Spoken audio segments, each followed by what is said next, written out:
तो hello everyone, कैसे आप सब लोग? पहचाना मुझे? हाँ, मैं आपकी बायोलॉजी मेंटर डॉक्टर मुस्कान। तो चलिए, हमने काफ़ी यूनिट्स कवर कर ली हैं। अब हम अगली यूनिट के पास चलते हैं, that is diversity in living organism. Diversity मतलब कितनी सारी विभिन्नताएं, है ना। हमारे लिविंग ऑर्गेनिज्म में कितनी सारी विभिन्नताएं हैं, कितने सारे तरीके के हैं, है ना। उसके बारे में पढ़ने जा रहे हैं। ये हमारा नया चैप्टर है, बहुत बड़ा चैप्टर है, बहुत ही बड़ा चैप्टर है। हम साथ ही साथ इस चैप्टर को आसानी से याद करते चलेंगे, तो बिल्कुल नहीं डरना है। चलो करते हैं शुरू हमारे नए चैप्टर को, that is diversity in living organism. तो इसमें हम सबसे पहले क्या देखेंगे? सबसे पहले वर्ड ये आ जाता है, दैट इज बायोडाइवर्सिटी। क्या वर्ड आ जाता है? बायोडाइवर्सिटी।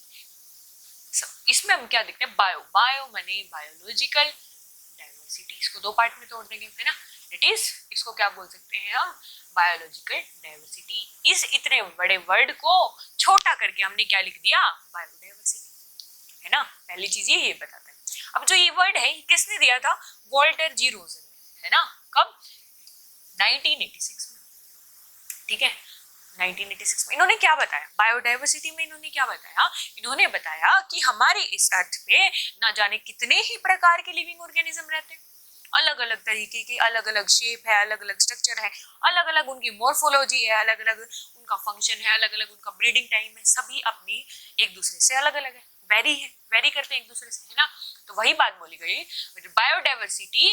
ये डेफिनेशन याद रखना, that is biodiversity refers to the diverse और varied form of living being. आपको पता है जो हमारी इस धरती पे अलग अलग जो लिविंग बीइंग रह रहे हैं वो एक दूसरे से बहुत ज्यादा अलग है, वेरी करते हैं, चेंज करते हैं, जो differ from one another in external appearance. External appearance मतलब मॉर्फोलॉजी भी बोलते हैं जिसे। बाहर से देखेंगे तो हमें क्या देखने को अलग अलग मिलेंगे, है ना। तो ये जो ऑर्गेनिज्म है ये बाहर से दिखने में भी अलग है, इनका साइज भी अलग है, इनके कलर भी अलग है, इंटरनल स्ट्रक्चर भी अलग है, न्यूट्रिशन लेने का तरीका भी अलग है, बिहेवियर भी अलग है और हैबिटेट भी अलग है। अब ये कैसे? न्यूट्रिशन लेने का तरीका कैसे अलग है?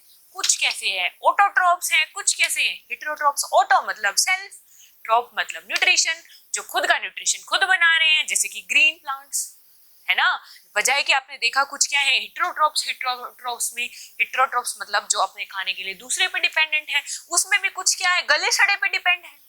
गले सड़ा जो भी डेड एंड डिके मैटर है, दैट इज उसके ऊपर जो डिपेंडेंट है वो कौन है? सैप्रोफाइट्स, है ना। तो हमने क्या देखा? मोड ऑफ न्यूट्रिशन पे भी अलग अलग है, हमने देखा उनका बिहेवियर भी अलग अलग है। बहुत से ऐसे ऑर्गेनिज्म है जो रात को जागते हैं, जैसे कि आउल, है ना। बहुत से ऐसे ऑर्गेनिज्म है जो वाटर में रहते हैं, बहुत से ऐसे जो लैंड पे रहते हैं। आपको पता है बर्ड्स कहाँ रहती हैं? बर्ड्स कहाँ रहते हैं? ऑब्वियसली हमारे स्काई में एक तरीके से, है ना। फिश कहाँ रहती है? Obviously in water. तो उस तरीके से हमने देखा इन सभी का अलग अलग हैबिटेट भी है। अब नेक्स्ट जो साइंटिस्ट ने देखा कि लगभग 1.7 टू 1.8 मिलियन ऐसे ऑर्गेनिज्म हैं जो आज तक हमारे साइंटिस्ट ने डिस्कवर कर लिए कि इतने तरीके के अलग अलग ऑर्गेनिज्म हमारी धरती पे, है ना। इतनी सारी बायोडाइवर्सिटी आप देख सकते हो कितनी ज्यादा होती है, 1.7 टू 1.8 मिलियन, है ना। अब आप देखोगे ये ऑर्गेनिज्म है, जरूरी नहीं है ये सारे अपने ह्यूमन बीइंग की तरह बड़े बड़े हो, है ना। हमने देखा है कि कितने सारे छोटे छोटे ऑर्गेनिजम्स भी हैं। हम खुद देखते हैं बर्ड्स कैसी साइज की होती हैं, ठीक है। कॉकरोच आ जाता है, कोई इंसेक्ट होता है ना। मॉस्किटो देखते हैं आप, ठीक है। कोई भी स्नेक देखते हैं, तो इन सभी का साइज अलग है। ये कैसे वेरी कर रहे हैं? ये छोटे से बैक्टीरिया जो हमें अपनी नेकेड आई से दिखता भी नहीं है, उससे लेके बहुत बड़े अपने एलिफेंट तक कह सकते हो, है ना। इतने बड़ी इनकी साइज वेरिएशन करती है ना। इतने सारे तरीके के ऑर्गेनिज्म है अलग अलग साइज के, ठीक है। चलिए, अब इसमें एक एग्जांपल दिया है कि बहुत बड़ा साइज किसका है, दैट इज ब्लू व्हेल, जो लगभग 30 मीटर है अपने लेंथ में। और आप देखोगे रेडवुड ट्री, दैट इज सिक्विया, है ना, जो कहाँ पे? कैलिफोर्निया में है। उसकी हाइट कितनी है? 100 मीटर। इतने बड़े पेड़ भी हैं और माइक्रोस्कोपिक ऑर्गेनिज्म भी है ना। तो हमने क्या देखा? जो हमारी बायोडाइवर्सिटी है उसके अंदर जितने भी ऑर्गेनिज्म हैं उनकी साइज, शेप, हैबिटेट सब चीज बहुत वेरी करती है। आपने देखा साइज कैसे है, इवन छोटे से छोटी जो हमें आंख, नॉर्मल आंख से भी नहीं दिख रही, हमारे नेकेड आई से भी नहीं दिख रही, उस छोटे से ऑर्गेनिज्म से लेके 100 मीटर लंबे रेडवुड सिक्विया तक भी ऑर्गेनिजम्स प्रेजेंट है हमारी धरती पे। हुआ क्लियर? चलिए, टाइप्स ऑफ स्पीसीज डाइवर्सिटी। ठीक है, अब मैम आपने बोल दिया बहुत ज्यादा डाइवर्स है हमारा वर्ल्ड, है ना, उसके अंदर बहुत ही ज्यादा डाइवर्स है, लेकिन अब इसको हम किस टाइप में बांट सकते हैं? देखो, basically that is the point diversity, है ना, alpha diversity, gamma diversity, and the next one is the epsilon diversity, है ना। तो पॉइंट, देखो वर्ड से समझो, पॉइंट मतलब सीधी सी बात है, मैं एक पॉइंट बना रही हूँ, तो मतलब उस पर्टिकुलर एरिया से, है ना, आप समझ सकते हो, एक पर्टिकुलर पॉइंट बनाया, तो उस छोटे से एरिया से मैं बात करना चाह रही हूँ। अल्फा बोलता है, अल्फा माने जस्ट एक लोकल एरिया दे दिया मैंने, है ना, एक लोकल डाइवर्सिटी भाई, हाँ इस पर्टिकुलर एरिया में कितनी है। अब देखो पॉइंट डाइवर्सिटी, एक छोटा सा स्केल कहूँ मैं, जैसे कि मैंने कहा कि हाँ जैसे मेरी कोई क्रॉप यील्ड है ना, मेरा एक फार्म है, उसमें मैंने 2-3 तरीके की फसलें उगा रखी है, कुछ वीड्स भी उग जाती है ना, तो उधर जो डाइवर्सिटी है, उस एरिया, उस जगह जो डाइवर्सिटी है, उसे बोला गया पॉइंट डाइवर्सिटी। ये डाइवर्सिटी बहुत ज्यादा ही स्मॉल स्केल पे होती है ना, जबकि मैंने बोला alpha diversity, local diversity and includes variety of organism lead to particular habitat. भाई इस हैबिटेट में पर्टिकुलरली कौन कौन से, अब देखो अल्फा मतलब देखो सीधी सी बात है, एक ये प्लांट है ना, तो इसके पास कुछ बैक्टीरियाज भी रह रहे हैं, कुछ सेल्स हैं ये इसकी, है ना, कुछ बैक्टीरियाज भी रह रहे हैं, तो ये किस में आया? अल्फा डाइवर्सिटीज में। ठीक है, पॉइंट डाइवर्सिटीज में मैंने क्या देखा कि ये पर्टिकुलर क्या है, एक प्लांट का फ्लावर है ना, तो उसके अंदर क्या क्या चीजें हैं आपको पता है, कुछ चीजें कैसे रहती हैं, सिम्बायोटिक रिलेशनशिप में। सिम्बायोटिक वर्ड से क्या पता लगता है? सिम्बायोसिस। सिम मतलब मेरे को, अब मान लो कोई एक ऑर्गेनिज्म है, मैंने आपको है ना एक चैप्टर में बताया था लाइकन, और लाइकन के अंदर लाइकन एक तरीके का सिम्बायोटिक एसोसिएशन है, बताया था ना, तो बता सकता है क्या था? सिम्बायोसिस का मतलब होता है कि एक ऑर्गेनिज्म को अगर दूसरे ऑर्गेनिज्म से बेनिफिट है, तो दूसरे को भी पहले वाले से बेनिफिट होगा, है ना, दूसरे वाले मतलब पहले वाले को भी दूसरे से बेनिफिट होगा, मतलब आपस में एक दूसरे से बेनिफिट मिल रहा है और वो इकट्ठे रह रहे हैं, that is the symbiotic association. Lichen था जिसका एग्जांपल, उसमें किस किस का सिम्बायोटिक एसोसिएशन है? That is alga and the fungus. हुआ क्लियर? चलिए, उसी तरीके से पॉइंट डाइवर्सिटी हम देखेंगे एक पर्टिकुलर फ्लावर के बारे में। ठीक है, एक पर्टिकुलर प्लांट के अंदर देख रहे हैं ना, एक पर्टिकुलर फ्लावर के ऊपर भाई हाँ कौन सी चीज क्या रह रही है, that is the point diversity. Next one is the gamma diversity. अब सीधी सी बात है, पॉइंट डाइवर्सिटी से हम अल्फा पे गए, उसने थोड़ा और अपनी जो एरिया है उसको बढ़ाया, है ना। देखो आपने देखा इसमें एक फ्लावर है, इसमें मैं सिर्फ एक फ्लावर को लेके चलती हूँ, है ना, इस फ्लावर पे क्या है जो भी है ना, ये सब हो गया पॉइंट डाइवर्सिटी के अंदर, मैंने फ्लावर लिया सिर्फ पॉइंट डाइवर्सिटी के अंदर। फिर हम गए अल्फा डाइवर्सिटी, मतलब मैंने अब अपने विजन को और भी ब्रॉड किया, मैं उस पूरे प्लांट को देख रही हूँ, that comes under alpha diversity.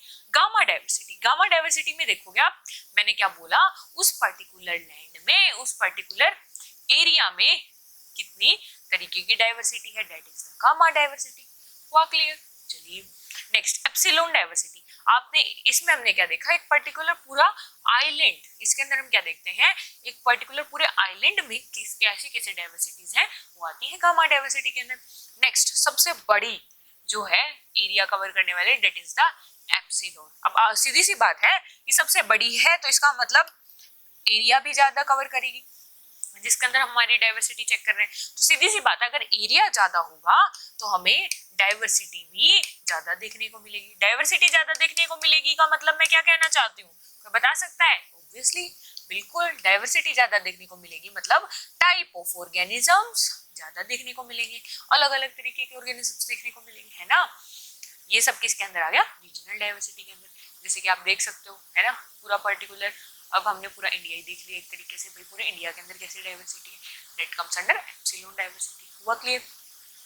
ये हमने बेसिक डाइवर्सिटी को क्लासिफाई किया कि पर्टिकुलर कितना रीजन लेके चले, है ना, ऑब्वियसली कितना रीजन लेके चला और उसके अकॉर्डिंग हमने डाइवर्सिटी को बांट दिया। तो हमने रीजन के अकॉर्डिंग कि कितना रीजन लेके चल रहे हैं हम, बोले तो कितना एरिया लेके चल रहे हैं, उसके अकॉर्डिंग हमने डाइवर्सिटी को 4 पार्ट में बांटा। फर्स्ट वन इज द, पहली कौन सी है, पॉइंट, एक छोटा सी जगह देखते हैं, that is the point diversity. हुआ क्लियर? बिल्कुल। Next one is the, point के बाद हमने क्या देखी, पॉइंट के बाद हमने देखी अल्फा डाइवर्सिटी, जिसमें हमने हमारा एरिया और भी ब्रॉड कर लिया, that is the alpha diversity. हुआ क्लियर? थर्ड वन हमने क्या देखी, third one is the gamma diversity. Fourth one is the epsilon diversity. इसमें हमने क्या देखा, पूरा आइलैंड को देखते हैं हम, पूरी आइलैंड में कितनी है, इसमें हम क्या देखते हैं, पूरे के पूरी एक कंट्री को देख लेते हैं, मान के चलते हैं। हुआ क्लियर? ये हमने बेसिक क्लासिफाई किया। अब आप में से कोई बता सकता है कि मुझे डाइवर्सिटी किसके अंदर ज्यादा देखने को मिलेगी, पॉइंट के अंदर, अल्फा के अंदर, गामा के अंदर या एप्सिलॉन के अंदर? सबसे ज्यादा डाइवर्सिटी मुझे कहाँ देखने को मिलेगी, कोई बता सकता है? आप बोलोगे मैम पॉइंट के अंदर, मैं कहूंगी नहीं। फिर बोलोगे मैम एप्सिलॉन के अंदर, बिल्कुल। मैं कहूंगी कैसे, कोई बता सकता है कि एप्सिलॉन डाइवर्सिटी जो हमने की है उसके अंदर मुझे डाइवर्सिटीज देखने को मिलेंगी बहुत ज्यादा। कैसे? किसी को बात कंफ्यूज नहीं होना। डाइवर्सिटी का मतलब क्या है, सीधी सी बात है। डाइवर्सिटी का मतलब होता है, मैं इधर डाइवर्सिटी का मतलब क्या कहना चाहती हूँ, पहले मुझे ये बताओ। मैं कब से बोले जा रही हूँ किसके अंदर ज्यादा डाइवर्सिटी देखने को मिलेगी, किसके अंदर ज्यादा, इसका मतलब कहना क्या चाह रही हूँ, मैं ये कहना चाह रही हूँ कि कितने अलग अलग तरीके के ऑर्गेनिज्म मुझे देखने को मिल रहे हैं, है ना?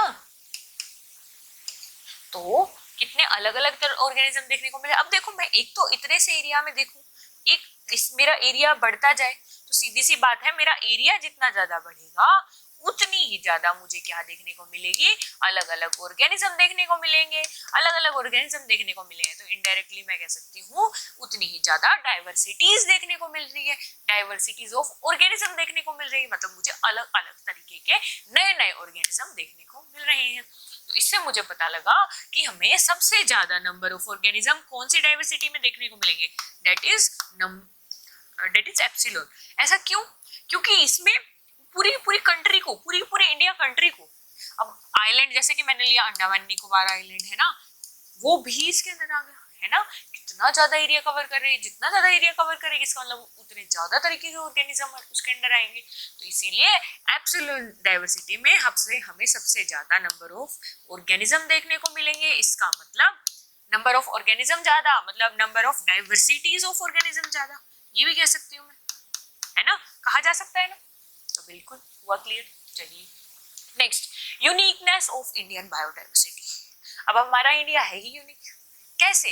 आपको पता है हमारा इंडिया कितने ही तरीके की, आपको पता है हर जगह की अपनी एक पर्टिकुलर लैंग्वेज होती है। आपने देखा कि हाँ, जो हमारे पास इंग्लैंड है उधर की ऑफिशियल और कॉमन लैंग्वेज क्या है, सिर्फ इंग्लिश है, उधर सिर्फ इंग्लिश बोली जाती है ना? फ्रांस में आपने देखा कि सिर्फ फ्रेंच बोली जाती है पूरे फ्रांस में। लेकिन क्या इंडिया में ऐसा है कि सिर्फ हिंदी बोली जाती? नहीं, हमारे इंडिया में कुल 22 बोले तो 22 लैंग्वेजेस को प्रॉपर मान्यता प्रोवाइड है ना? प्रॉपर मान्यता दे रखी। हाँ, ये भी इंडिया की लैंग्वेज है, मराठी, गुजराती, बंगाली, है ना, सब तरीके की, पंजाबी, बिल्कुल, राजस्थानी, हर लैंग्वेज को मान्यता प्राप्त है। तो इंडिया के अंदर तो हमें लैंग्वेज के अंदर भी डाइवर्सिटी देखने को मिल रही है, हम देखेंगे इधर हमें ऑर्गेनिजम्स के अंदर भी डाइवर्सिटी देखने को मिलती है। क्यों? क्योंकि यहाँ पे हर तरीके का क्या है, सीजन देखने को मिल रहा है। सीजन नहीं, हर तरीके के लैंड एरिया देखने को मिलता है।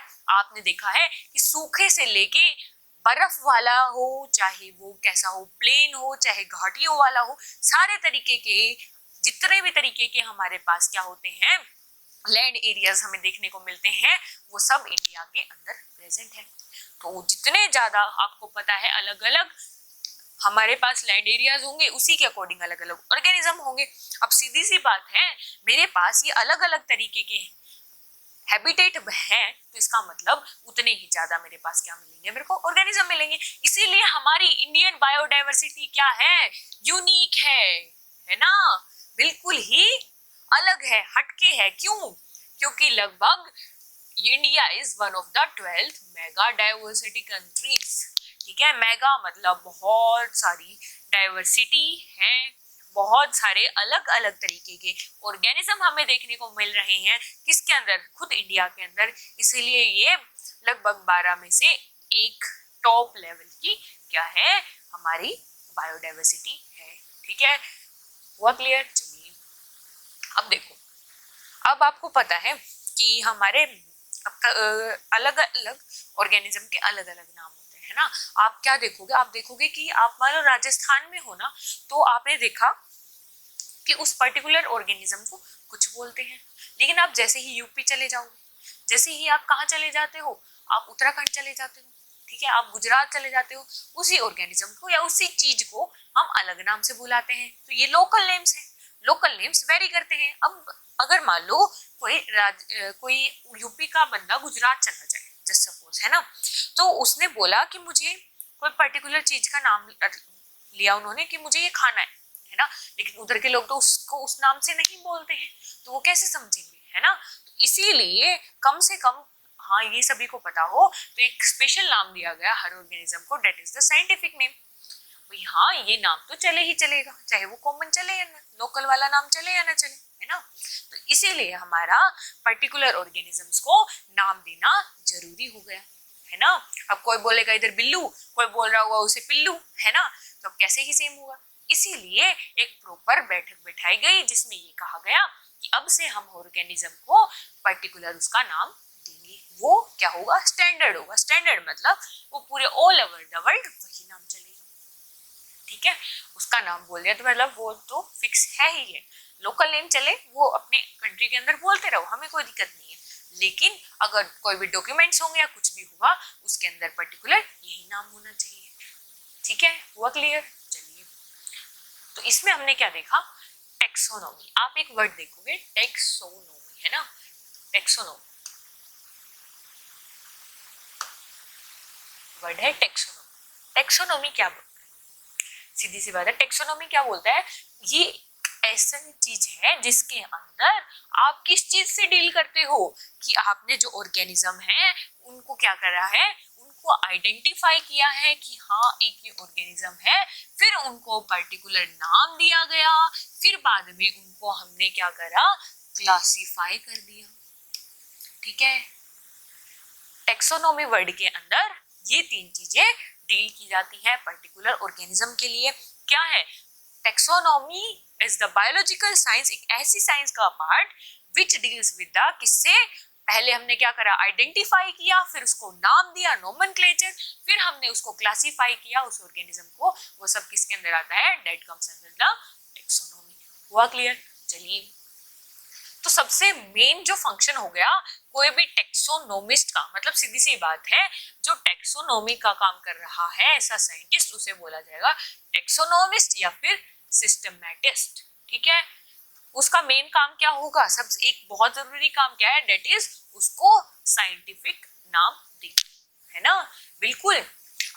अब देखो, बेसिक सी बात है कि हमें साइंटिफिक नाम देने की जरूरत पड़ी ही क्यों, है ना, साइंटिफिक नाम देने की जरूरत पड़ी ही क्यों, वही मैंने बताया कि एक ऑर्गेनिज्म का अलग अलग जगह अलग अलग नाम है ना।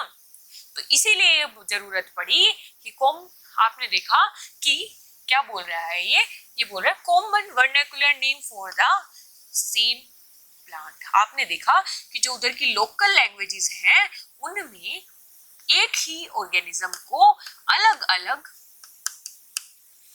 नेम्स दे रखे हैं अलग अलग रीजन में, है ना। तो इसीलिए जरूरत हुई हमें कि हम एक कॉमन नेम दे, बिल्कुल, है ना, ताकि उसे उस कॉमन नेम से बुलाया जा सके, है ना। चलिए, इसीलिए हमने उन्हें क्या दिया, पर्टिकुलर साइंटिफिक नेम दिया। जैसे कि आप देखोगे एक बर्ड है गोरैया, जिसे हिंदी में क्या बोला जाता है, गोरैया, कहाँ पे, इंडिया में, है ना। लेकिन आप देखोगे पाकिस्तान जो है वहां पे इसको हाउस पैरो भी कहते हैं, नहीं, इंग्लैंड में उसे क्या बोलते हैं, हाउस पैरो बोलते हैं, जबकि हिंदी आपको पता है इंडिया में और पाकिस्तान में क्या बोलेंगे, गोरैया बोलते हैं।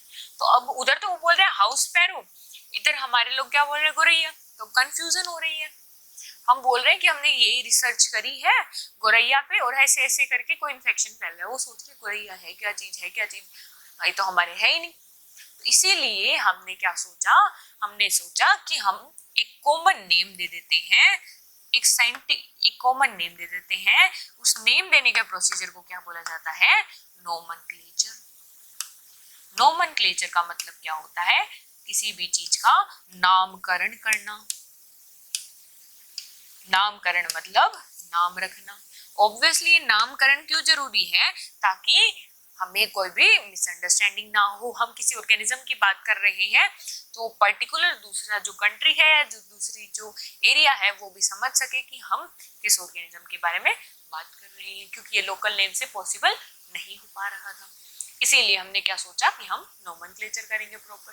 ठीक है, तो वही आ गया बायनोमियल। बाय मतलब दो, है ना, दो नंबर, मतलब ऐसे करके एक यहाँ एक यहाँ। जैसे अब कोई भी बोलता है, मान लो कोई नाम है अजय सिंह, है ना, जस्ट सपोज, तो उसी तरीके से हमने हमारे हर ऑर्गेनिज्म को दो ऐसे वर्ड्स में नाम दे दिया, है ना।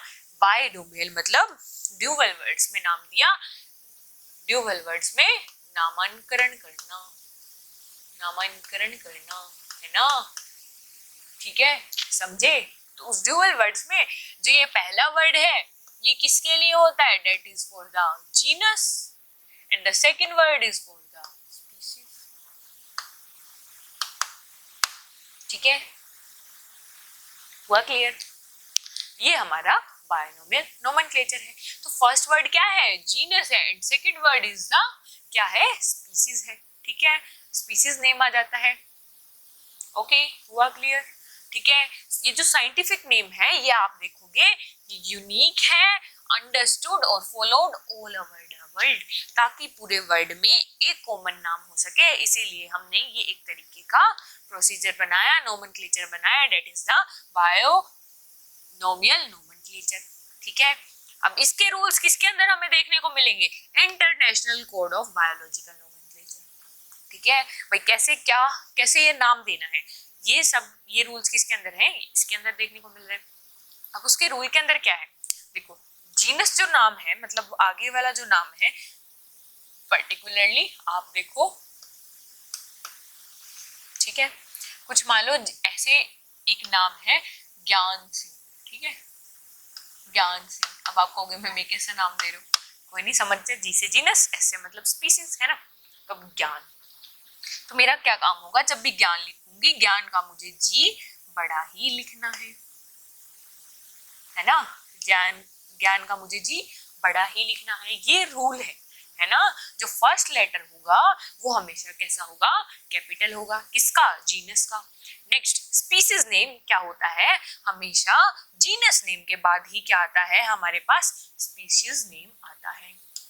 हुआ क्लियर, है ना। जीनस नेम के बाद ही हमेशा क्या आता है, स्पीसीज नेम आता है। ठीक है, स्पीसीज नेम का फर्स्ट लेटर क्या होगा, हमेशा स्मॉल केस में होगा, बोले तो छोटा होगा। ठीक है, ओके।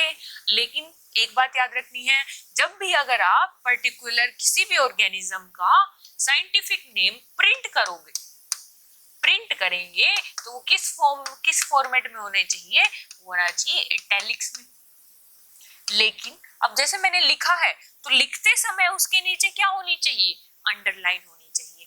ये क्या है, रूल है, याद रहेगा। क्या रूल बताया मैंने, सबसे पहला बताया कि जो बायोनोमियल मतलब नाम से ही पता लग रहा है, बाय मतलब दो, दो वर्ड्स में इसका नाम है ना। तो जैसे कि दो वर्ड्स में इसका नाम है ना, तो पहला वर्ड फॉर द जीनस, है ना, जीनस के लिए होता है, और उस पहले वर्ड के जो पहला सेंटेंस उस पहले सेंटेंस का जो पहला वर्ड होगा, पहला जो लेटर होगा, एक्चुअली उस वर्ड का जो पहला लेटर होगा वो हमेशा कैसा होगा, कैपिटल होगा। किसका, स्पीसीज का या जीनस का, जीनस का, है ना, किसका, जीनस का। ठीक है मैम, दूसरा वर्ड क्या है हमारे पास, दूसरा वर्ड है स्पीसीज नेम, है ना। स्पीसीज नेम में जो वर्ड होगा, पहला लेटर होगा, वो कैसा होगा, स्मॉल होगा, है ना।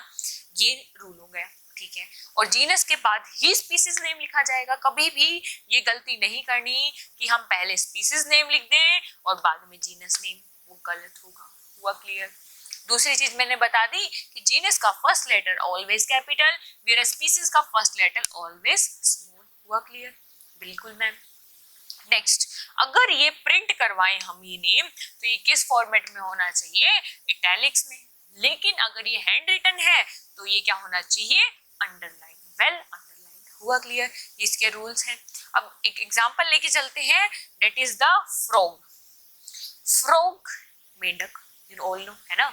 फ्रॉग का साइंटिफिक नेम क्या है? राना टिग्रीना। क्या नाम है? राना टिग्रीना।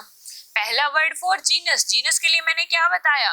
पहला वर्ड क्या होना चाहिए? पहला लेटर क्या होना चाहिए? कैपिटल। लेकिन स्पीसीज के लिए पहला लेटर क्या होना चाहिए? स्मॉल। हुआ क्लियर? बिल्कुल। ये साइंटिफिक नेम है किसका? फ्रॉग का। चलिए, अब उसी तरीके से ये था फ्रॉग का, उसी तरीके से लायन का पूरा नाम होता है पैंथेरा लियो, है ना, जिसमें पैंथेरा क्या है? Panthera is the genus name, Leo is the species name, है ना। रूल्स फॉलो हो रहे होंगे, है ना। बिल्कुल। उसी तरीके से दूसरा दो एग्जांपल दे दिया मैंने, कुल मिला के दो एग्जांपल दे दिए हैं। Third one is the human. Human के लिए क्या यूज होता है? ह्यूमन के लिए यूज होता है होमो सेपियंस, है ना, होमो सेपियंस। ये दो नाम देने वाला सिस्टम किसके अंदर आता है? बायोलॉजी, बायोनोमियल नोमेनक्लेचर के अंदर, है ना। इसके अंदर क्या पढ़ा हमने कि हर ऑर्गेनिज्म को हमें दो वर्ड का नाम देना है, ठीक है, जिसमें आगे वाला वर्ड है स्पीसीज का, पीछे आगे वाला वर्ड है जीनस का, पीछे वाला किसके लिए? स्पीसीज के लिए, ठीक है। ये जो सिस्टम है बायनोमियल नोमेनक्लेचर वाला, ये किसके द्वारा दिया गया? लीनियस के द्वारा। पर्टिकुलरली किसके लिए? प्लांट्स और एनिमल्स के लिए। इस बुक, एक बुक के अंदर उन्होंने पब्लिश किया, डेट इज द प्लेंटेरम, कब? 1753 में। हुआ क्लियर? तो इसका मतलब फादर ऑफ टेक्सोनोमी भी किन्हें बना दिया गया? लीनियस को। हुआ क्लियर? चलिए, हम क्या देखेंगे कि ऐसा होता है कि हम क्या करते हैं, हमने मान लो ये एक एरिया लिया, है ना, इस एरिया के अंदर अलग अलग डाइवर्सिटी है ना, अलग अलग ऑर्गेनिज्म है, तो हमने क्या करा, कुछ एक फीचर देखा सभी को और उस बेसिस पे मैंने उनको डिवाइड कर दिया, है ना, उनको डिवाइड कर दिया। फिर मैंने देखा कि ये जो पर्टिकुलर एक ग्रुप है, इसके अंदर कुछ ऑर्गेनिजम्स के अंदर एक ये फीचर है, कुछ के अंदर ये है, तो मैंने इनको और डिवाइड कर दिया। फिर मैंने एक उठाया, मैंने देखा इनमें कुछ के अंदर तो ये और भी कॉमन है, कुछ के अंदर ये कॉमन है। फिर मैंने एक उठाया, तो मैं क्या देखती जा रही हूँ कि जैसे जैसे मैं नीचे आ रही हूँ, जैसे जैसे मैं फर्दर क्लासिफिकेशन करती आ रही हूँ, जो कॉमन फीचर्स हैं, अब आप देखोगे कि जो इसके अंदर जो कॉमन फीचर्स हैं, क्या वो इसके अंदर जितने कॉमन फीचर उससे ज्यादा है? नहीं मैम, इसके अंदर ज्यादा है ना। अगर इसके अंदर ही ज्यादा होते तो फिर बाद में ये फर्दर डिवाइड ही नहीं होता, ये एक ही ग्रुप में होते, है ना। चलिए, उसी अकॉर्डिंग ये पर्टिकुलर फॉर्मेट होता है, that is kingdom, phylum, class, order, family, genus, species, ठीक है। ये पूरा का पूरा फॉर्मेट लाइन वाइज आपको याद होना चाहिए कि कैसे बायोनोमियल नोमेनक्लेचर किया जाता है ना। हम लिखते सिर्फ इतना है, कितना?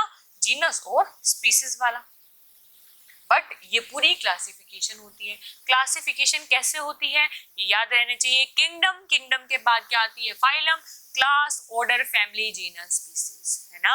ये क्या है? पूरा क्लासिफिकेशन का सिस्टम है, ठीक है। अब देखो, basis of classification, science of paleontology, ठीक है। पैलेओंटोलॉजी मतलब सीधी सी बात है, जो फोसिल्स हैं, जो भी डेड हैं, ठीक है, उनके बेसिस पे हम क्या कर रहे हैं? क्लासिफाई कर रहे हैं। Paleontology is just the study of fossils, ठीक है। फोसिल्स, फोसिल्स की स्टडी को क्या बोला जाता है? पैलेओंटोलॉजी, है ना। फोसिल्स आपको पता है क्या होते हैं? What are fossils? कोई बता सकता है मुझे? कोई पता है किसी को फोसिल्स का मतलब क्या होता है? फोसिल्स का मतलब होता है जो भी जमीन के अंदर हमारे लिविंग ऑर्गेनिजम्स के बचे हुए क्या पार्ट्स हैं, वो क्या आते हैं? फोसिल्स के अंदर आते हैं, है ना, शेष, जो भी जीव शेष होते हैं, मतलब कोई भी ऑर्गेनिज्म है वो पर्टिकुलर मर गया है तो उसके बाद जो भी उसका बचा खुचा मटेरियल है फॉसिल्स के अंदर आता है ना, दबा हुआ निकाला जो हमने, तो उस स्टडी को क्या बोला जाता है, पैलियोंटोलॉजी। हुआ क्लियर? चलिए, तो हमने क्या करा, हमने जैसे ही फॉसिल्स की स्टडी करी, उसके स्टडी के बाद हमने क्या करा, हमने हमारे ऑर्गेनिजम्स को क्लासिफाई किया। ऑर्गेनिजम्स को हमने उसी बेसिस पे क्या करा, क्लासिफाई किया। क्लासिफाई मतलब ग्रुप्स में, टुकड़ों में बांट दिया, है ना। हुआ क्लियर? तो जो हमने method of arranging organism into group and set on the basis of similar and differences is called classification. अब वही क्लासिफाई बोल रही हूँ, इसका मतलब क्या होता है, ये है क्लासिफिकेशन की डेफिनेशन। क्लासिफिकेशन का मतलब जस्ट क्या होता है, सीधा सा शुद्ध हिंदी में देखें, बांटना ना, ग्रुप्स में बांट देना, है ना, बिल्कुल ग्रुप्स में बांट देना। अब किस बेसिस पे बांटूंगी मैं, कोई तरीका होना चाहिए ना, जिस बेसिस पे मैं उन्हें जिसके आधार पे मैं उन ऑर्गेनिज्म को एक ग्रुप में रखूं, दूसरों को अलग में और तीसरों को अलग में। अब वो क्या चीज है, ऑब्वियसली मैंने क्या करा कि मान लो मैंने एक तरीके के ऑर्गेनिज्म लिए जो क्या है, जो अपने पैरों से चलते हैं, है ना, दे हैव पॉड्स मतलब पेयर्स, है ना, ठीक है, दे हैव लेग्स, है ना। दूसरे हैं जो क्या करते हैं, क्रॉल करते हैं। तीसरे क्या है, जो उड़ते हैं, है ना। तो ये जितने भी ऑर्गेनिज्म हैं वो मेरे, है ना, ये देखो मैंने बांट दिया इन 3 ग्रुप में। मैंने यहाँ के ऑर्गेनिज्म देखे और इन 3 ग्रुप में बांट दिया, है ना। तो मैंने देखा पैरों से चलने वाले ह्यूमन बीइंग है, तो इनके अंदर क्या चीज कॉमन है कि जितने भी ऑर्गेनिज्म है वो सब पैरों से चल रहे हैं। ये जितने भी ऑर्गेनिज्म है ये सब कैसे, रेंगते हुए चल रहे हैं, जबकि ये सब क्या कर रहे हैं, उड़ रहे हैं। मैंने क्या करा, सिमिलैरिटीज देखी इनके बीच में और इनको एक ग्रुप में रख दिया, और इनमें कुछ डिफरेंस है, मतलब ये रेंगते हैं लेकिन ये उड़ते हैं, ये इनके बीच में डिफरेंस है। इस बेसिस पे मैंने क्या करा, ऑर्गेनिज्म को सिमिलैरिटी मतलब समानता के आधार पर, ठीक है, डिफरेंसेस मतलब अलग अलग जो उनके बीच में अंतर है, अंतर के आधार पर मैंने उनको अलग अलग ग्रुप में बांट देना, अलग अलग टुकड़े कर देना, क्या कहलाता है, क्लासिफिकेशन कहलाता है। तो इसकी डेफिनेशन क्या हुई, the method of arranging organism into, the method of arranging, हमने अरेंज किया अलग अलग ऑर्गेनिज्म को अलग अलग ग्रुप्स में, अलग अलग सेट्स में, on the basis of their similarities and differences, ठीक है, उसे क्या बोला गया, क्लासिफिकेशन। इस प्रोसीजर को क्या बोला गया, क्लासिफिकेशन बोला गया। हुआ क्लियर? चलिए, अब हमें इस क्लासिफिकेशन की जरूरत ही क्यों पड़ी, क्यों पड़ी, कोई बता सकता है? नहीं पता, कह दोगे मैम ये तो ऐसे ही पढ़ा रहे हो, बस पढ़ेगी नहीं, कुछ जरूरत नहीं है, वरना क्यों नहीं है, बहुत जरूरत है। अब मैं बताती हूँ कैसे जरूरत है। मैंने क्या बताया कि हमारे अर्थ पे अभी तक साइंटिस्ट ने 1.6 to 1.8 मिलियन ऑर्गेनिजम्स देख लिए हैं, है ना। तो हम एक एक को तो पढ़ने के लिए नहीं बैठ सकते, है ना। तो हम क्या करते हैं, उनको अलग अलग पार्ट में डिवाइड कर देते हैं। आप खुद ही देखो, आपके जो होते हैं, क्या होता है कि आपकी 9th क्लास अलग होती है, 10th अलग होती है, 8th अलग होती है, अलग अलग पार्ट हुए होते हैं, है ना। उसी तरीके से आप देखते हो 11th में जाते ही कुछ बच्चे मेडिकल ले लेते हैं, कुछ नॉन मेडिकल ले लेते हैं, कुछ कॉमर्स लेते हैं, कुछ आर्ट्स, अलग अलग डिवाइड हो गए, तो अलग अलग क्लासीफाई हो गए। उसी तरीके से हमें पढ़ने के लिए इन ऑर्गेनिजम्स को क्लासीफाई करना जरूरी हो गया, है ना। इसीलिए हमने यहाँ पे क्लासिफिकेशन बहुत जरूरी है हमारे लिए, ठीक है। अब क्लासिफिकेशन की साइंस को क्या बोला गया, टेक्सोनोमी बोला गया। टेक्सोनोमी के अंदर मैंने आपको बताया था एक ऐसी साइंस जो डील्स विद द किन किन चीजों के साथ, सबसे पहले क्या करेगी, आइडेंटिफाई करेगी उस ऑर्गेनिज्म को, फिर उस ऑर्गेनिज्म को क्या करेगी, नाम देगी, नोमेनक्लेचर हम पढ़ चुके हैं, बाइनोमियल नोमेनक्लेचर दिया गया है ना। फिर next third one is the classification, फिर उनको क्लासिफाई कर देगी, ये देख लेगी कौन से ग्रुप का ऑर्गेनिज्म है ना। हुआ क्लियर? चलिए, अब इसके क्या क्या फायदे हैं कि हमने ऑर्गेनिज्म को क्लासिफाई कर दिया। पहली चीज, अब देखते हैं फायदा क्या है। ऑब्वियसली फायदा कैसे है कि हमने अलग अलग वैरायटी के ऑर्गेनिज्म को पढ़ना क्या हो गया, अब आसान हो गया, है ना, क्या हो गया, आसान हो गया। ठीक है, अब देखते हैं, क्लासिफिकेशन किया, उसी के कारण हम एक ही बार में पता लगा लेते हैं कि कोई पर्टिकुलर ऑर्गेनिज्म के क्या क्या फीचर हो सकते हैं, है ना। कैसे, एक ही बार में, कैसे एक ही बार में एट अ वन ग्लांस आपने कैसे पता लगा दिया कि ये ऑर्गेनिज्म ऐसा हो सकता है। आपने क्या देखा कि कोई ऑर्गेनिज्म है वो फ्लाई करता है ना, तो वो कुछ पर्टिकुलरली फ्लाइंग वाली क्या होती है, बर्ड्स आती है। आप वहां जाओगे तो आप देखोगे उसकी बीक होनी चाहिए, उसके फेदर्स होने चाहिए, तो आपके लिए ये इजी हो गया है ना, आप थोड़ा उसको अब पढ़ने में आसानी आ गई है, समझे। अब आप देखोगे ये क्लासिफिकेशन के मदद से ही आप क्या कर पाते हो, अलग अलग ऑर्गेनिजम्स में क्या क्या रिलेशनशिप है, बोले तो क्या क्या चीजें कॉमन है, क्या क्या डिफरेंस है, इंटर रिलेशनशिप आप इनके बीच में आसानी से पढ़ पाते हो। हुआ क्लियर? ठीक है, ये क्लासिफिकेशन है ना, इसी की मदद से आप देख पाते हो कि अलग अलग ऑर्गेनिज्म पर्टिकुलर कौन सी हैबिटेट में मिलेंगे आपको, है ना। हुआ क्लियर? ठीक है, ये सब क्या है, एडवांटेज है किसके, हमारे पास। These are the advantage of classification. हमें क्लासिफिकेशन करने से हमारे ऑर्गेनिज्म के ये फायदे होते हैं। हुआ क्लियर? चलिए नेक्स्ट वर्ड आता है क्लासिफिकेशन एंड इवोल्यूशन, है ना। तो क्लासिफिकेशन हम पढ़ चुके हैं कि क्लासिफिकेशन है क्या चीज। ठीक है, living things are identified and categorized on the basis of their body design in relation to their form and function। ठीक है, मैंने क्या बोला कि मैंने मेरे ऑर्गेनिज्म को उनकी मोर्फोलॉजी पे, बोले तो एक्सटर्नल अपीयरेंस पे, बोले तो उनके काम करने के तरीके पे, बोले तो फंक्शन, ठीक है, उनके न्यूट्रिशन के मोड पे, इन वेरियस कैरेक्टरिस्टिक्स पे मैंने अपने ऑर्गेनिजम्स को बांट दिया अलग अलग ग्रुप्स में। ये क्या हो गया, मेरा वर्ड हो गया, this is come under classification. हमने देखा the classification of life form is closely related to evolution, है ना। जो क्लासिफिकेशन हमने की है वो इवोल्यूशन से रिलेटेड होती है। अब मैम ये इवोल्यूशन है क्या, है ना। इवोल्यूशन क्या होता है, इवोल्यूशन मतलब जैसे कि आप सबसे पहले एग्जांपल लेके चलते हैं कि अब आपको पता है, आपसे पूछते हैं कि ह्यूमन बी का पूर्वज कौन था, ह्यूमन बींग्स के पूर्वज कौन थे, हमारे पूर्वज कौन थे।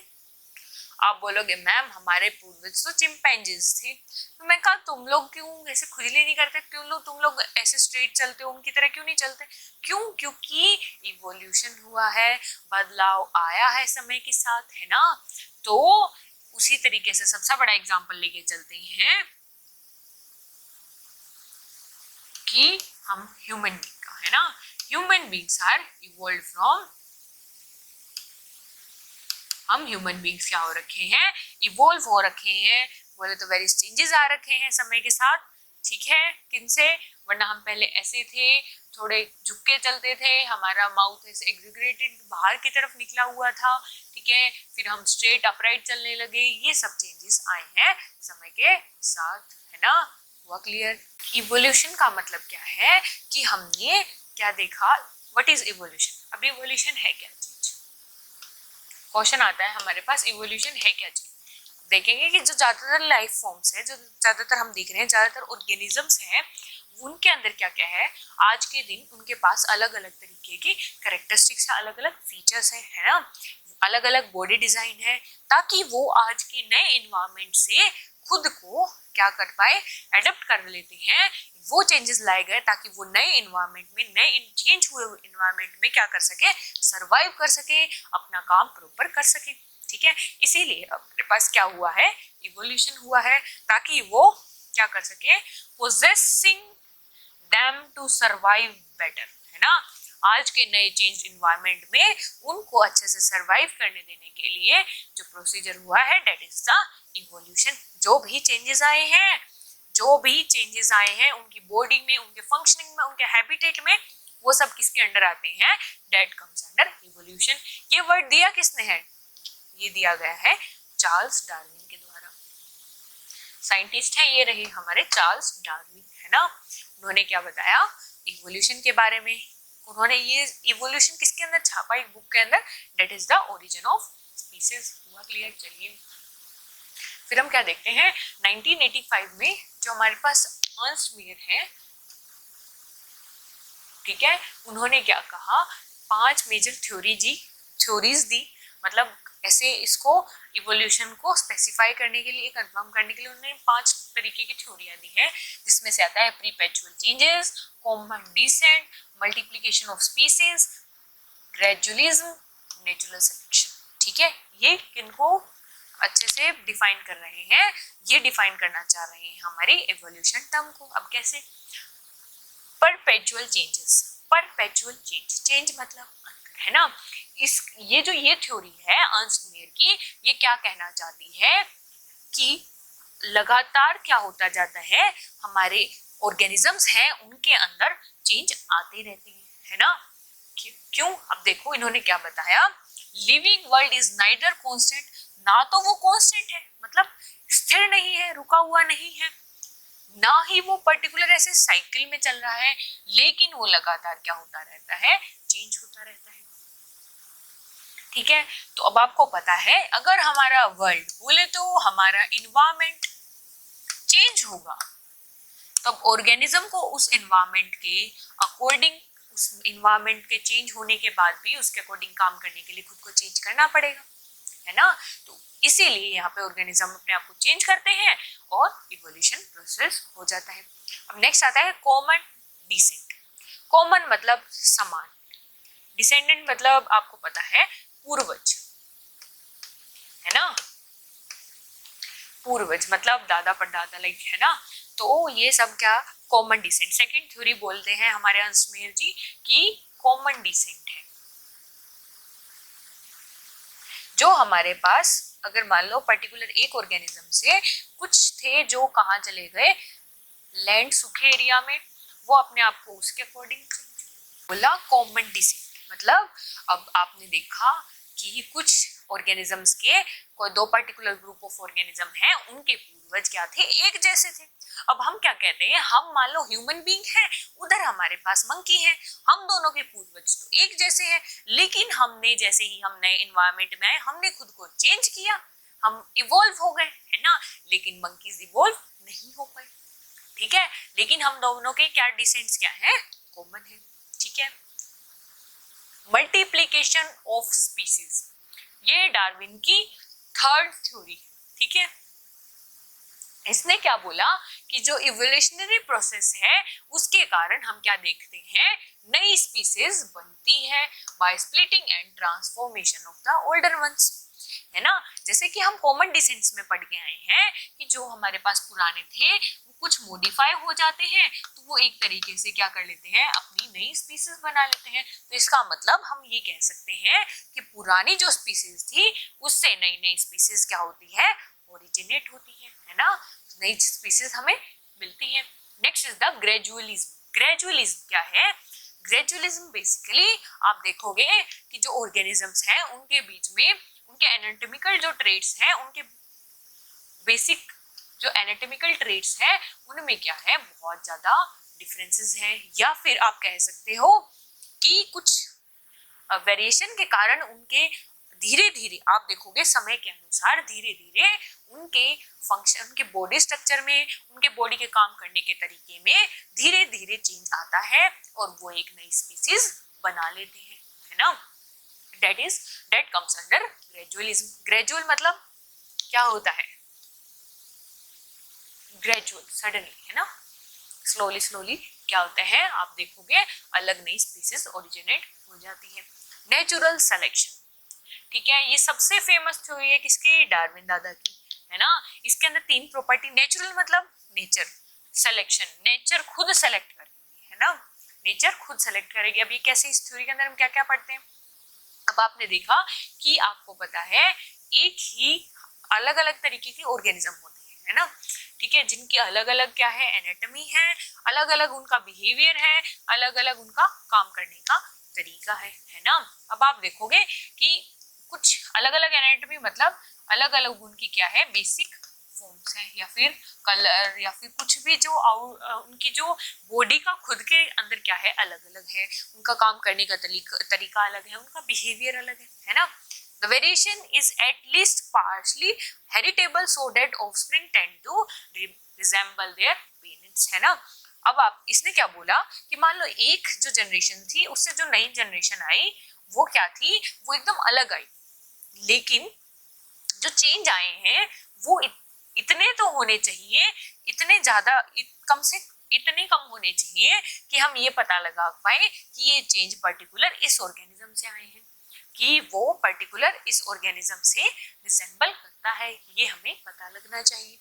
ठीक है, ठीक है। अब आपने देखा कि जो अलग अलग ऑर्गेनिज्म हैं वो हर बार अपने जो ऑफस्प्रिंग देते हैं, फ्यूचर जनरेशन होते हैं, वो अलग हो जाते हैं, है ना। क्यों? देखो ये सब थी कंफ्यूजन टर्म्स, है ना, बिल्कुल बेसिकली क्लियर करते हैं। नेचर सेलेक्ट करेगा। अब जैसे कि आपने देखा होगा कि पेड़ जो होते हैं ना वो ब्राउन होते हैं, है ना, बिल्कुल ऐसे। मान लो ये मेरा पेड़ का बार्क है जो ब्राउन कलर की है ना, फिर इस पे हमारे दो तरीके के बग्स आके बैठते हैं। एक बग का जो कलर है वो कैसा है, ब्राउन है, एक बग का कलर कैसा है, व्हाइट है ना। एग्जांपल लेके चलते हैं, है ना। वो इस पे आके बैठेंगे और बग को खाता कौन है, चिड़िया खा रही है हमारे, है ना। अगर ये पेड़ कैसा है, ब्राउन कलर का है, तो इस पे एक तो ब्राउन कलर का बग बैठा है, एक व्हाइट कलर का बैठा है, तो ऑब्वियसली चिड़िया को पहले कौन दिखेगा, व्हाइट वाला, तो व्हाइट वाला मर जाएगा। ज्यादा कौन सेलेक्ट कर लिया, नेचर ने किसे सेलेक्ट कर लिया, ब्राउन वाले को, तो अब ब्राउन की मात्रा बढ़ जाएगी कुछ समय बाद, है ना। उसी तरीके से अगर क्या होता कि अगर मान लो इसके ऊपर कुछ लाइकन या फिर कुछ ऐसा एल्गा होता जो व्हाइट कलर का बना देता है इस प्लांट को, तो तब आगे अगर व्हाइट और ब्राउन वाला दो बग बैठते तो उसमें अब ब्राउन वाला चमक रहा होता अलग से, अब ब्राउन वाला दिख रहा होता, तो हमारी जो बर्ड्स हैं वो किसे आके खाना चाहती, ब्राउन वाले को। तो अब यहाँ पे नेचर ने किसे सेलेक्ट किया, ऑब्वियसली व्हाइट वाले को। तो नेचर जिसे सेलेक्ट करती है वो एक नई स्पीसीज और स्ट्रॉन्ग स्पीसीज बना देता है ना। तो हियर नेचुरल सिलेक्शन भी आपको क्लियर हो गया कि किस तरीके से नेचर सेलेक्ट करती है ना। चलिए नेक्स्ट आप देखोगे, in the first group are commonly referred to as primitive और लोअर ऑर्गेनिज्म। तो हम क्या कर रहे हैं, सीधी सी बात है, अब हम क्या कर रहे हैं, क्लासिफाई कर रहे हैं हमारे पूरे लिविंग ऑर्गेनिज्म को।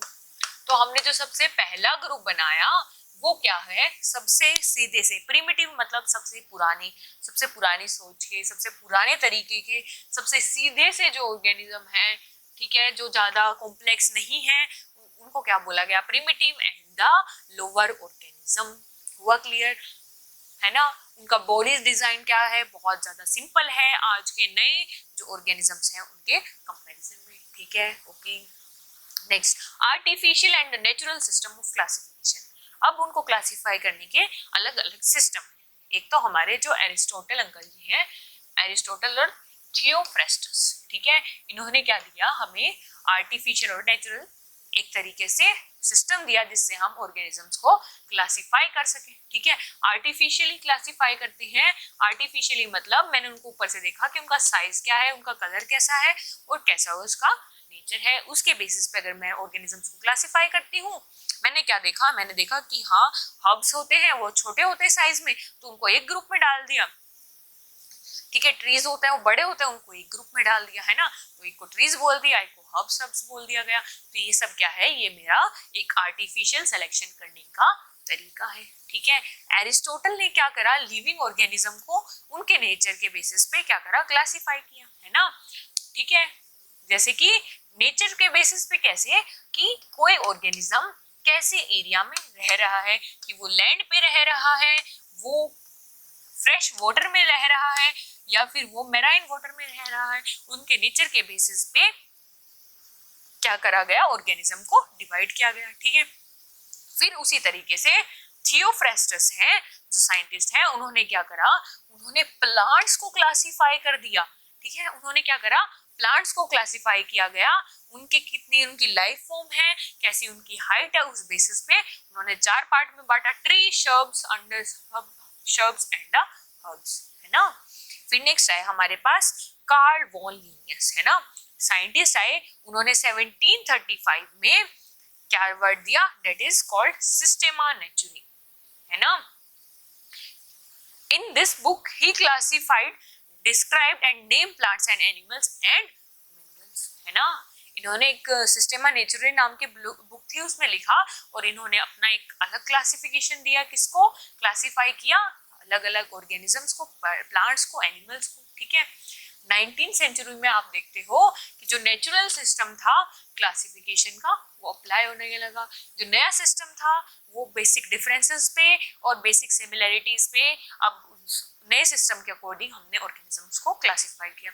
अब जो न्यू सिस्टम है वो बहुत इंपॉर्टेंट है, ठीक है। न्यू सिस्टम में हमने क्या देखा, सबसे पहले क्लासिफाई किया गया, पहले शुरुआत में 2 किंगडम सिस्टम बनाया गया, हाँ 2 किंगडम है। किंगडम मैंने क्या बताया था, सबसे ऊपर वाला, है ना, तो आप सभी को याद होगा, पूछ लेती हूँ मैंने पढ़ाया था, सभी को याद होगा कि मैंने एक आपको लीनिएज बताई थी, दैट इज द पर्टिकुलरली, वो मैंने, हाँ तो बताओ मेरे को क्या थी, सबसे पहले थी किंगडम, किंगडम के बाद मैंने क्या बताया था, फाइलम, फाइलम के बाद क्या था, class, order, family, genus, species, है ना। ये मैंने आपको बताया था, जहां पे मैंने आपको 3 एग्जांपल दिए थे कि हाँ scientific name of the frog is, क्या बताया था, rana tigrina, and scientific name of lion is panthera leo, third one is the, मैंने बताया था ह्यूमंस के लिए, ह्यूमंस को कैसे बोला जाता है, होमो सेपियंस, ये साइंटिफिक नेम बताए थे, जिसमें मैंने बताया था आगे वाला वर्ड होता है स्पीसीज के लिए, पीछे वाला होता है जीनस के लिए, है ना। ये सब हमारी बातें क्लियर हो गई थी। फिर मैंने आपको बताया था ये बेसिक क्लासिफिकेशन का हमारा ऑर्डर है। आप देखोगे कि हमने सबसे ऊपर से देखा कि हाँ, ऊपर से हम देख रहे हैं कि हाँ इसकी हाइट बड़ी है, इसकी छोटी, हमने ये देखा क्या चीज है क्या नहीं, है ना, हमने ऊपर से क्लासिफाई कर दिया, बड़ी हाइट वाले इधर, छोटी हाइट वाले इधर। फिर अब मैं उनसे एक एक से बात करती हूँ, अरे तुम मोटा है, ये ज्यादा पतला है, ये बीच बीच के साइज का, इसमें मैं एक बार लंबे वालों में जाती हूँ, तो मैंने उनको उस बेसिस पे डिवाइड कर दिया, है ना। तो अब मैंने क्या करा, अब मैंने जो नए ग्रुप बनाए हैं, है ना, पहले मैंने क्या करा, एक तरफ लंबे लंबे कर दिए सारे, मैंने ये नहीं देखा कि मोटा है, पतला है, छोटा है, काला है, गोरा, कुछ भी नहीं देखा, है ना। और एक तरफ मैंने छोटी हाइट वाले कर दिए सारे सारे बच्चे, है ना। फिर बाद में मैंने क्या करा कि इनको क्या कहा कि जो मोटे हैं वो एक तरफ हो जाओ, जो पतले हैं वो एक तरफ हो जाओ, जो मीडियम साइज, मीडियम मतलब ना मोटे ना ज्यादा पतले, उनको एक तरफ कर दिया, ठीक है। फिर मैंने देखा कि जो गोरे हैं इनमें से, मोटों में से जो गोरे हैं वो एक तरफ हो जाओ, मतलब व्हाइट है वो एक तरफ हो जाओ, जो ब्लैक है वो एक तरफ हो जाओ, है ना। तो अब देखोगे आप जैसे कि इसमें एक ही फीचर कॉमन है, क्या, लंबा होना, है ना, और कोई चीज मैंने नहीं देखी, सिर्फ मैंने क्या बोला, लंबा होना कॉमन है। लेकिन जैसे ही मैंने फिर क्लासिफाई किया, मैंने क्या देखा, इस पर्टिकुलर एरिया में मैंने देखा कि मैंने 2 चीज कॉमन कर दी, एक तो ये सब कैसे हैं, एक तो ये सब लंबे हैं, दूसरे ये सब क्या है, पतले हैं, है ना। फिर मैंने दोबारा क्लासिफाई किया, मैंने देखा सारे गोरे गोरे वाले उठा लिए, मैंने कहा अब इनके अंदर 3 चीजें कॉमन हो गई, क्या क्या, कि ये सब लंबे भी हैं, ये सब क्या है, पतले भी हैं, और ऊपर से ये सब गोरे भी हैं, बोले तो ऊपर से, या फिर ये सब ऊपर से काले भी हैं। तो कॉमन कैरेक्टरिस्टिक्स क्या हो रही हैं, जैसे जैसे क्लासिफाई करते आ रही हूँ, बढ़ती जा रही हैं, है ना। तो इसका मतलब आप देखोगे सबसे ज्यादा कॉमन कैरेक्टरिस्टिक्स किस में देखने को मिलेगी, स्पीसीज में, है ना। उससे कम कॉमन जीनस में, सबसे कम कॉमन किसमें, किंगडम में। तो आप देखोगे जैसे ही आप ऊपर से नीचे की तरफ क्लासिफाई करते जाओगे ऑर्गेनिज्म को, आप देखोगे कि कैरेक्टरिस्टिक्स जो पर्टिकुलर ऑर्गेनिजम्स में कॉमन है, कॉमन कैरेक्टरिस्टिक्स की अमाउंट बढ़ती जा रही है, ठीक है। नंबर ऑफ कॉमन कैरेक्टरिस्टिक्स क्या हो रहे हैं, बढ़ते जा रहे हैं। चलिए हुआ क्लियर। तो हमने सबसे पहले ऊपर से देख के क्लासिफाई किया 2 किंगडम्स में, ठीक है। क्या क्या, एक तो हमने कहा प्लांट्स, है ना, दूसरा हमने क्या बोल दिया, एनिमल्स। प्लांट्स ऐसे ऑर्गेनिज्म जो खुद का खाना खुद बना रहे हैं, प्लांट्स क्या कर रहे हैं, सन की एनर्जी को यूज कर रहे हैं और खुद का खाना खुद बना रहे हैं, हमने कहा ऐसे ऑर्गेनिज्म जो खुद का खाना खुद बना रहे हैं, सनलाइट का यूज कर रहे हैं, वो क्या हो गए? प्लांट्स। दूसरा किंगडम हमने कहा जो खाने के लिए डिपेंडेंट है, उनको हमने क्या बोल दिया? उनको हमने बोल दिया एनिमल्स, जो क्या कर सकते हैं? मूव कर सकते हैं, प्लांट्स को खाते हैं या अदर ऑर्गेनिजम्स को खाते हैं, बोले तो अपने खाने के लिए दूसरे पे डिपेंड होते हैं। तो जो टू किंगडम क्लासिफिकेशन था उसमें हमने दो किंगडम दिए, पहला क्या था? Plant, second one is the animal. ठीक है, फिर अर्न्स्ट हैकल आते हैं। अर्न्स्ट हैकल ने क्या करा कि इसके अलावा एक तीसरा किंगडम भी क्लासिफाई कर दिया। वो बोलते हैं इनके अलावा, मैं से कहता हूँ, ऐसे ऑर्गेनिज्म जो कैसे हैं, सिर्फ एक ही सेल के बने हुए हैं, उन्हें हम क्या बोल देते हैं? प्रोटिस्टा। तो अर्न्स्ट हैकल क्या करते हैं? एक थर्ड किंगडम इंट्रोड्यूस कर देते हैं, किनका? यूनिसेल्युलर ऑर्गेनिज्म का, डेट इज द प्रोटिस्टा। फिर रॉबर्ट एच विटिकर वो क्या करते हैं? वो एक चौथा नया kingdom, fourth one is the नया किंगडम दे देते हैं, क्या? जिसका नाम क्या है? मोनेरा। ठीक है, किसके लिए? बैक्टीरिया के लिए, जो क्या है? प्रोकैरियोट्स हैं। ये अब प्रोकैरियोट्स को अलग जगह रख देते हैं। ठीक है, ये क्या बोलते हैं? प्रोकैरियोट्स, बोले तो प्रिमिटिव जितने भी ऑर्गेनिज्म है उनको मैं अलग रखता हूँ फोर्थ किंगडम में, that is the monera. Particularly वो मोनेरा कौन है? बैक्टीरियाज हैं। ठीक है, हुआ क्लियर? नेक्स्ट फिफ्थ किंगडम को रखा जाता है फंगी। फंगी मतलब जिनके पास कोई क्लोरोफिल नहीं है, लेकिन वो अपना खाना किस मेथड के थ्रू लेते हैं? एब्जॉर्प्शन मेथड के थ्रू। हमने उसको फिफ्थ किंगडम में रख दिया। तो अब हमने बेसिकली ये 5 किंगडम बना दिए गए। This is our 5 kingdom classification system, जो किन्होंने दिया है? आर.एच. विटिकर ने, है ना? कब दिया गया? That is 1959। सबसे पहले monera. Monera are the, monera कैसे है? पहली बात ये है प्रोकैरियोटिक। प्रोकैरियोटिक मतलब primitive type of organism. Primitive मतलब आपको पता है सबसे पुराने वाले जो है वो क्या है? प्रोकैरियोटिक है, दैट इज द मोनेरा। इसके अंदर ब्लू ग्रीन एल्गा भी आती है।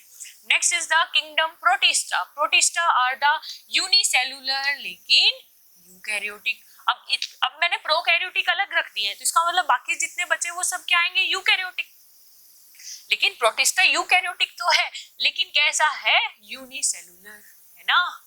है ना? तो ऐसे बहुत से यूनिसेल्युलर ऑर्गेनिज्म हैं जो प्रोकैरियोटिक जैसे नहीं, जो प्रोकैरियोटिक जैसे होते हैं नहीं, जो प्लांट जैसे होते हैं, दैट इज द एल्गा, है ना? ऐसे यूनिसेल्युलर ऑर्गेनिज्म जो प्लांट जैसे होते हैं वो क्या है? एल्गा है। ऐसे यूनिसेल्युलर यूकैरियोटिक ऑर्गेनिज्म कुछ फंजाई जैसे हैं, कुछ क्या है? एनिमल जैसे हैं, जिन्हें क्या बोला गया? प्रोटोजोआ।